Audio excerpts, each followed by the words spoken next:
तो चलिए दोस्तों इस क्वेश्चन करते हैं। देखो क्या कह रहा है क्वेश्चन। 15 वर्ष बाद सुशील की आयु उसके 5 वर्ष पहले की आयु की 5 गुनी हो जाएगी। सुशील की वर्तमान आयु क्या है? देखिए दोस्तों इस क्वेश्चन को करेंगे दोस्तों, एज प्रॉब्लम से है। इस वाले क्वेश्चन को करने के लिए दोस्तों हम सुशील की जो आयु वर्तमान आयु कुछ भी मान सकते हैं। जैसे मान के चलिए मैंने यहाँ पे सुशील की जो आयु है, सुशील की जो आयु हम पहले मान लेते हैं एक्स मान लेते हैं दोस्तों, यानी कि वर्तमान आयु कितनी एक्स है। अब देखो दोस्तों क्या कह रहा है, 5 वर्ष बाद की और 15 वर्ष पहले की। तो दोस्तों देखो सुशील की जो आयु है 5 वर्ष पहले कितनी हो जाएगी दोस्तों, x-5 हो जाएगी। ये 5 वर्ष पहले की हो गई। और ये दोस्तों हो जाएगी 15 वर्ष बाद कितनी हो जाएगी, x+15। आई होप इतना आपको क्लियर हुआ होगा। देखिए तो सुशील की वर्तमान आयु निकालनी, जैसा कि क्वेश्चन में बोल रखा है। तो 15 वर्ष बाद सुशील की जो आयु है उसके 5 वर्ष पहले की आयु की 5 गुनी होगी। इसका मतलब देखो ये वाली जो है ना, ये वाली जो एज है ये होगी इसकी 5 गुनी हो जाएगी इस वाले एज की। तो इक्वल करने के लिए दोस्तों क्या होगा, ये 5 गुनी है, ये वाली जो है 5 गुनी है इसकी। इक्वल करने के लिए 5 इससे मल्टीपल करेंगे। आई होप आपको क्लियर हुआ होगा। ठीक है दोस्तों, तो बस कुछ नहीं करना, इसको सॉल्व कर देंगे। अब इसे सॉल्व करेंगे तो 5 से इसको मल्टीपल करेंगे, कितना जाएगा दोस्तों, हमारा जाएगा 5x और ये हो जाएगा हमारा 25। और इसको सॉल्व करेंगे तो कितना जाएगा x+15। बस अब देखिए x को उधर लेके जाएंगे तो 4x हो जाएगा और 25 को उधर लेके जाएंगे तो कितना जाएगा दोस्तों, 40 हो जाएगा। तो x की जो वैल्यू जाएगी 4 से इसे काटेंगे कितना जाएगा 10, यानी कि x का मान कितना है दोस्तों 10 है। यानी कि सुशील की जो वर्तमान आयु कितनी है दोस्तों, 10 साल है। तो ऑप्शन नंबर सी हमारा करेक्ट आंसर होगा इस क्वेश्चन का। आई होप आपको क्लियर हुआ होगा दोस्तों। चलिए नेक्स्ट क्वेश्चन पे चलते हैं। इस क्वेश्चन को बनाएंगे दोस्तों 9वें क्वेश्चन को। पिता तथा पुत्र की आयु का योगफल 45 वर्ष है। 5 वर्ष पहले दोनों की आयु का गुणनफल कितना है, 34 है। तो पुत्र की वर्तमान आयु ज्ञात कीजिए। देखिए दोस्तों इसे ऑप्शन से करेंगे ज़्यादा बेस्ट रहेगा। देखिए ऑप्शन से जाएंगे, इसने क्या पूछा है, पुत्र की वर्तमान आयु। देखिए दोनों की आयु का जो कितना है 45 है। अगर पुत्र की, पहले ऑप्शन से चलते हैं, अगर पुत्र की जो आयु है 6 वर्ष है तो पिता की आयु कितनी हो जाएगी दोस्तों, पिता की आयु की 39 हो जाएगी ना, क्योंकि देखो इन दोनों का युग कितना होना चाहिए, इन दोनों का युग 45 होना चाहिए, जैसे कि क्वेश्चन में बोल रखा हुआ है। ठीक है, अब देखिए 45 होना चाहिए। अब ये क्या बोल रहा है, ये बोल रहा है 5 वर्ष पहले दोनों की आयु का गुणनफल इतना। 5 वर्ष पहले यानी कि 5 इसमें से ही माइनस करेंगे, 5 इसमें से ही माइनस करेंगे, तब तो अगर 5 इसमें से माइनस करेंगे कितना जाएगा, ये हमारा 34 हो जाएगा। इसको करेंगे तो ये हो जाएगा। अब देखो इन दोनों का गुणनफल कितना आना चाहिए दोस्तों, इन दोनों का गुणनफल कितना आना चाहिए, 34 आना चाहिए, जो कि आ भी रहा है, क्वेश्चन में बोल रखा हुआ है। तो इसका मतलब जो ऑप्शन 1 ही हमारा करेक्ट आंसर है। ठीक है, अगर ऑप्शन 1 नहीं होता तो हम ऑप्शन बी रखते, उसके बाद सी रखते, 2 3 रखते। अगर तीनों में भी नहीं आता ऑप्शन डी हमारा करेक्ट आंसर होता है, इसको मार्क करते आगे बढ़ते। तो ऑप्शन से दोस्तों ये क्वेश्चन बहुत आसानी से हो गया। अगर आप इसे बेसिक से भी करेंगे तो बेसिक से भी हो सकता है। तो बेसिक से बताते हैं, जैसे मान के चलिए पुत्र की वर्तमान आयु मान लीजिए एक्स होगी। ठीक है, पुत्र की जो वर्तमान आयु एक्स होगी तो पिता की कितनी हो जाएगी दोस्तों, पिता की हमारी हो जाएगी 45 माइनस एक्स। ठीक है, ठीक है। अभी देखो क्या बोल रहा है, 5 वर्ष पहले दोनों की आयु गुणनफल इतना। 5 वर्ष पहले यानी कि x माइनस में 5 इसमें से करेंगे, इस वाले में से भी, और 45 माइनस में x माइनस में 5 इससे भी करेंगे, इन दोनों को गुणन कर लेंगे कितना जाएगा 34। जब इसको फर्दर सोल्व करेंगे दोस्तों x की जो वैल्यू है आ जाएगी हमारी 6 वर्ष। आप इसे सोल्व कर लेना, ईजी क्वेश्चन है। चलिए नेक्स्ट क्वेश्चन पे चलते हैं दोस्तों। इस क्वेश्चन को बनाएंगे दोस्तों। क्या बोल रहा है, 10 वर्षों में x की आयु y के 10 वर्ष के पहले की आयु की दुगुनी हो जाएगी यदि वर्तमान में x y से 9 वर्ष बड़ा है। तो y का वर्तमान आयु क्या है। देखिए दोस्तों इस क्वेश्चन को करने के लिए देखिए यहाँ पे ये लिखा हुआ है, x की जो भी आयु होगी ना, मैं लिखता हूँ यहाँ पे। देखिए x की जो आयु यानी x प्लस में 10, x की 10 साल में जो आयु होगी वो क्या होगी दोस्तों, y की 10 वर्ष पहले की आयु की दुगनी होगी। मतलब ये वाली चीज़ जो है इसकी क्या है, दोगुनी है। तो इक्वल करने के लिए देखो ये वाली चीज़ इससे दोगुनी है, इस वाले से इससे दोगुनी है। तो इक्वल करने के लिए दोस्तों तो यहाँ मल्टीपल करना पड़ेगा। आई होप इतना क्लियर हुआ होगा बस। ठीक है, तो यहाँ तक तो हमारा हो गया क्वेश्चन। अब देखो क्या कह रहा है, यदि वर्तमान में x जो है y से 9 वर्ष बड़ा है, यानी कि जो x है, x की जो वैल्यू है y से कितना है दोस्तों, y से ये 9 वर्ष बड़ा है। ठीक है दोस्तों, यह वाली ऑप्शन में यहाँ से बोल रखा है। ठीक है, बस इसकी वैल्यू पुट कर दी, यानी कि x की जो वैल्यू इसमें पुट कर देंगे। तो x की जगह हम y प्लस में 9 पुट करेंगे, तो y प्लस में 9 और ये प्लस में 10 था ही, प्लस में 10। ठीक है दोस्तों, अब इसको यहाँ पे सॉल्व कर लेंगे। 1 मिनट में इसे थोड़ा सा साफ कर देता हूँ। देखिए इसको सॉल्व करेंगे तो 2y आ जाएगा और माइनस में 20। ठीक है, तो और सॉल्व कर लीजिए तो ये जाएगा हमारा y प्लस में 19, ये 2y माइनस में 20। अब इसको y को उधर ले जाएंगे तो y हो जाएगा, और इसको उधर लेके जाएंगे तो 39 हो जाएगा। तो y की वैल्यू कितनी आ गई? तो 39। तो क्या पूछा? y का वर्तमान आयु, तो y का वर्तमान आयु कितने निकल जाएगा दोस्तों? 39, option number A. I hope आपको क्लियर होगा दोस्तों। बस यहाँ पे थोड़ा समझने वाली बात है इस वाले इक्वेशन की यहाँ पे, ठीक है दोस्तों। तो चलिए दोस्तों नेक्स्ट क्वेश्चन पे चलते हैं।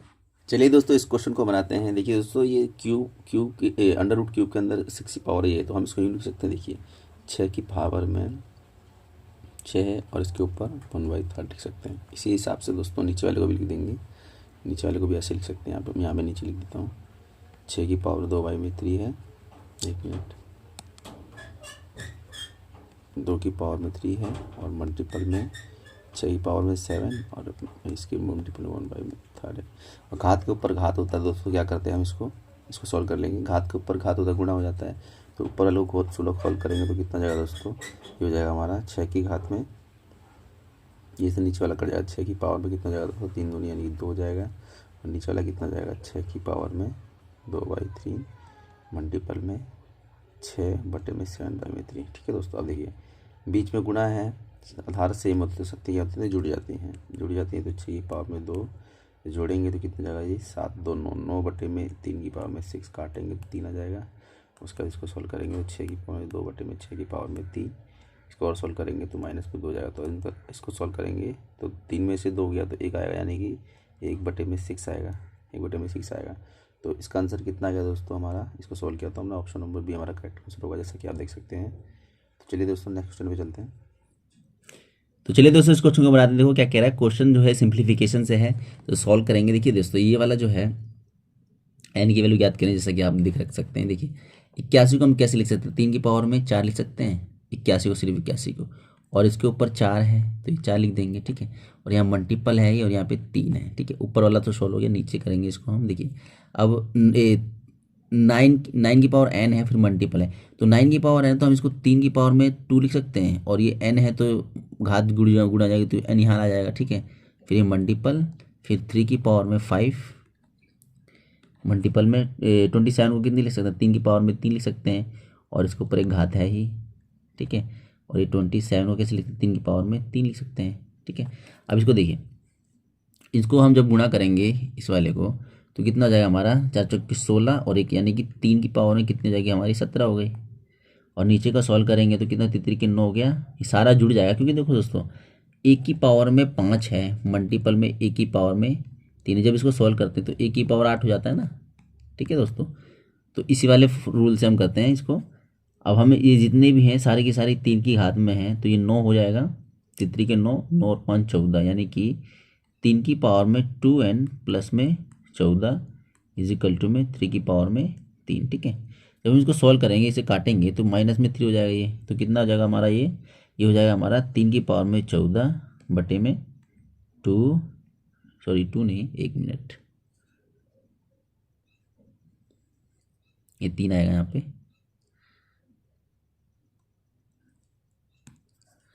यहाँ पे 3 आएगा, ठीक है। 2n प्लस में 14, ठीक है।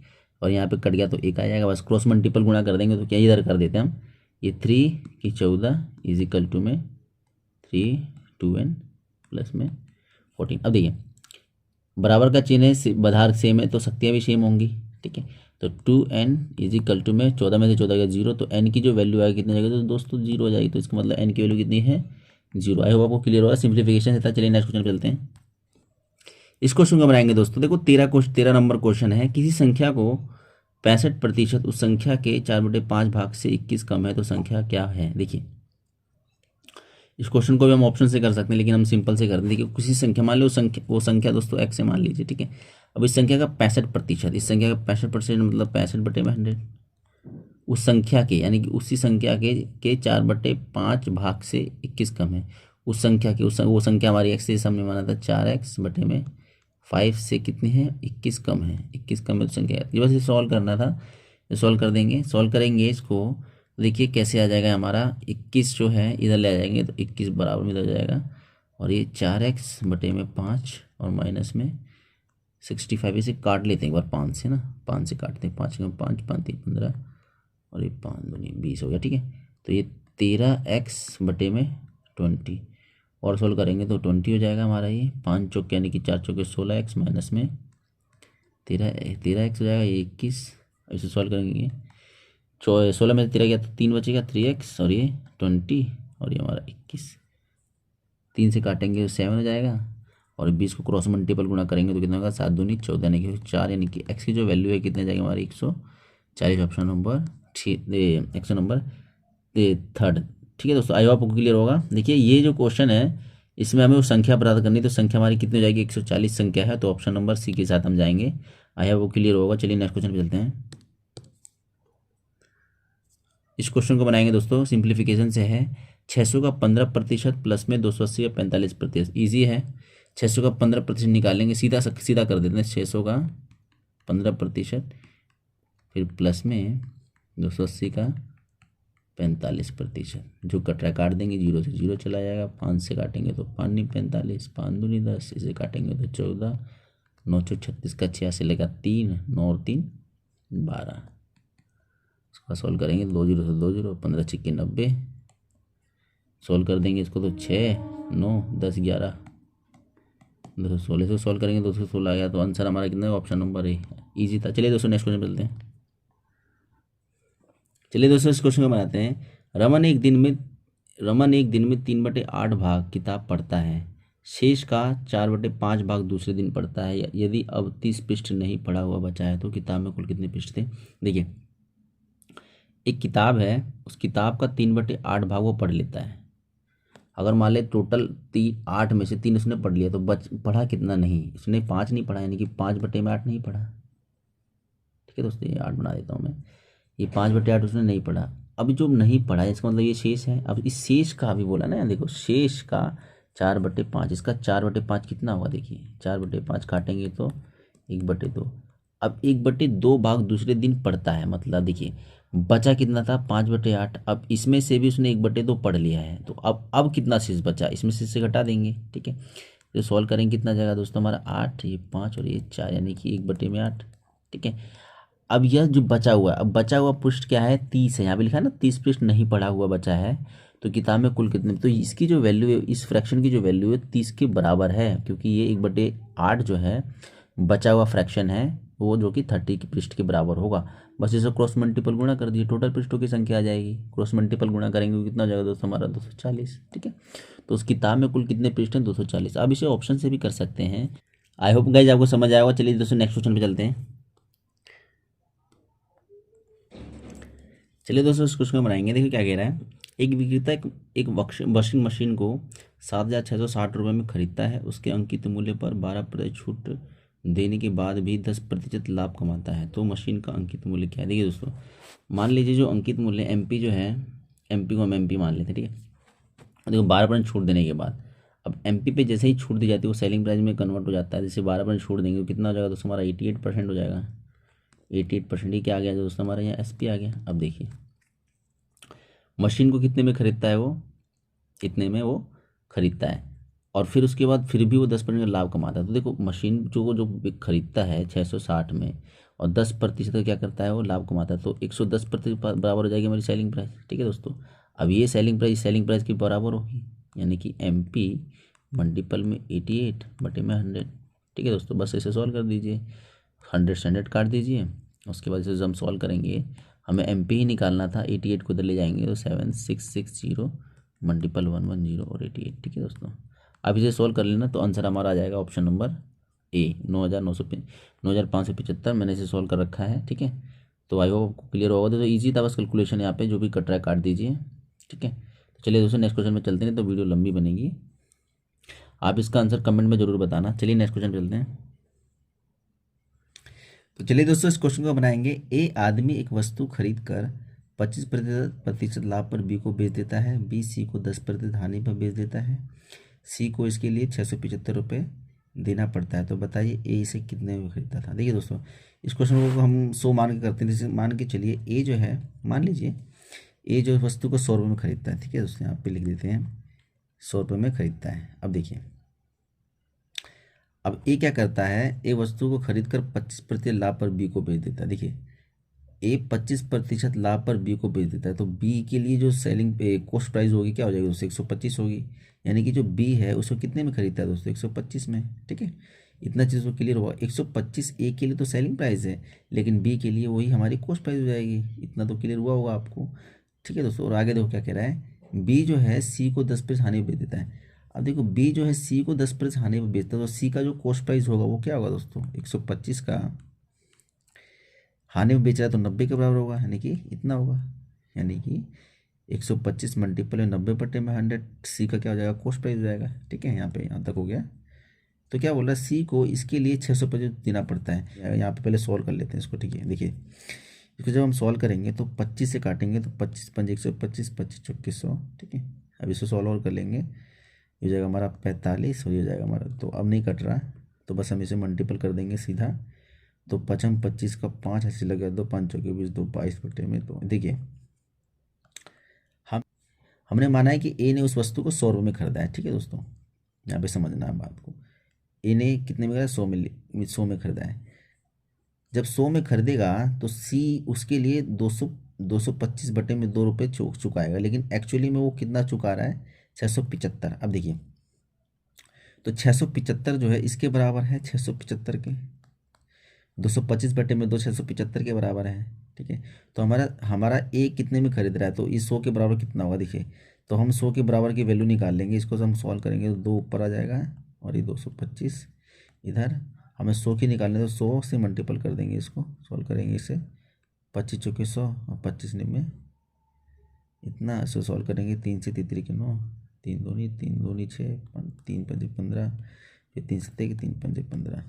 ठीक है, और ये कितना हो गया, 2 यहाँ था, 4 दूनी 8, यहाँ 8 से मल्टीपल कर देंगे तो 8 5 40 का जूस लगा 4, और 8 सत्ते 56, 56 50 60, यानी कि 600। यानी कि ए ने उसको कितने में खरीदा था दोस्तों, तो 600 रुपये में खरीदा था।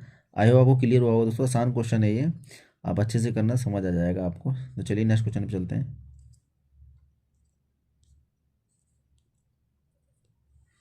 इस क्वेश्चन को बनाएंगे दोस्तों, 2 ट्रेन समानांतर ट्रैक पर एक ही दिशा में एक ही बिंदु से चलना प्रारंभ करती है। 2 ट्रेनें दोस्तों सेम डायरेक्शन में चल रही हैं। ट्रेन की जो गति है, पहले जो ट्रेन की गति है 45 किलोमीटर प्रति घंटा है, तथा दूसरे की जो गति है 40 किलोमीटर प्रति घंटा है। तो 45 मिनट के बाद दोनों ट्रेनों के बीच की दूरी क्या होगी। इजी क्वेश्चन है, देखिए पहले तो क्वेश्चन को समझा देता हूँ। देखिए मतलब एक ही बिंदु से 2 ट्रेनें, एक ट्रेन इधर चल रही है और दूसरी ट्रेन भी इधर ही चल रही है, और एक की जो गति दे रखा है, कितनी दे रखा है दोस्तों, एक की 45 दे रखा है, दूसरे की 40 दे रखा है। तो देखो दोस्तों, जब ये सेम डायरेक्शन में है, जाहिर सी बात है जो ज़्यादा स्पीड वाली हो ज़्यादा आगे निकलेगी। तो किस स्पीड से निकलेगी दोस्तों, 5 किलोमीटर पर आवर की स्पीड से निकलेगी। क्यों, क्योंकि इसकी 40 इसकी 45, तो 40, तो अगर देखो आप ऐसे सोचो, इसकी 40 अगर इसकी भी 40 होती, तो दोनों सेम से साथ साथ में जाते हैं, हमेशा जाते रहते, समझ रहे दोस्तों। लेकिन एक की स्पीड ज़्यादा है तो जाहिर सी बात है वो ओवरटेक करेगी। तो कैसे पार करेगी दोस्तों, 5 किलोमीटर पर आवर की स्पीड से। तो 45 मिनट में वो कितना तय करेगी, बस कुछ नहीं करना। मतलब देखिए 1 घंटे में, यहाँ पे मैं लिख देता हूँ, मतलब 1 घंटे में 60 मिनट होते हैं, यानी 60 मिनट में 5 किलोमीटर दूरी तय कर रही है। ठीक है, तो बस हमें ये निकालना है कि 45 मिनट में कितना करेगी। तो बस 1 मिनट में कितना करेगी दोस्तों, 5 डिवाइडेड बाई में 60, और 45 मिनट में कितना करेगी, बस 45 से डिवाइड मल्टीपल कर दो, सॉरी। ठीक है, इसको सॉल्व करेंगे तो 15 तिहाई 45 होता है, 15 चौके 60, और इसे सॉल्व करेंगे तो कितना जाएगा हमारा, 5 तिहाई 15/4 किलोमीटर। ठीक है दोस्तों, बस ये सॉल्व कर दीजिए। यहाँ पे 15 और 4 से, तो 4 तिहाई 12 हो गया, और कितना बच गया हमारा यहाँ पे जाएगा हमारा 3। अब तो नहीं जा रहा, तो 3/4, बस इससे 1000 से डिवाइड करेंगे हम, क्योंकि किलोमीटर है, मीटर में बदलने के लिए क्या करेंगे, 1000 से डिवाइड करेंगे। ऐसे सॉल्व करेंगे तो कितना हो जाएगा दोस्तों, हमें 250 हो जाएगा, और 25 तिहाई 75, यानी कि 3 किलोमीटर 750, 3 किलोमीटर और 750 मीटर होगा दोस्तों हमारा ऑप्शन। तो कौन सा ऑप्शन है, ऑप्शन नंबर ए हमारा करेक्ट होगा। इजी क्वेश्चन है, आप समझ सकते हैं। ठीक है दोस्तों, चलिए नेक्स्ट क्वेश्चन मिलते हैं।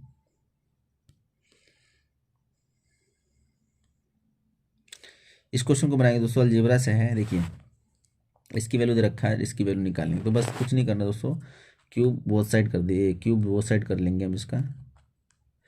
क्यूब बोथ साइड करेंगे तो क्या जाएगा, ये एक्स की क्यूब हो जाएगा, -1/में एक्स की क्यूब, फिर ये -3 मल्टीपल में पहली गुणे में दूसरी, ब्रैकेट में पहली माइनस में दूसरी। ठीक है दोस्तों, इधर क्यूब करेंगे तो 27 हो जाएगा।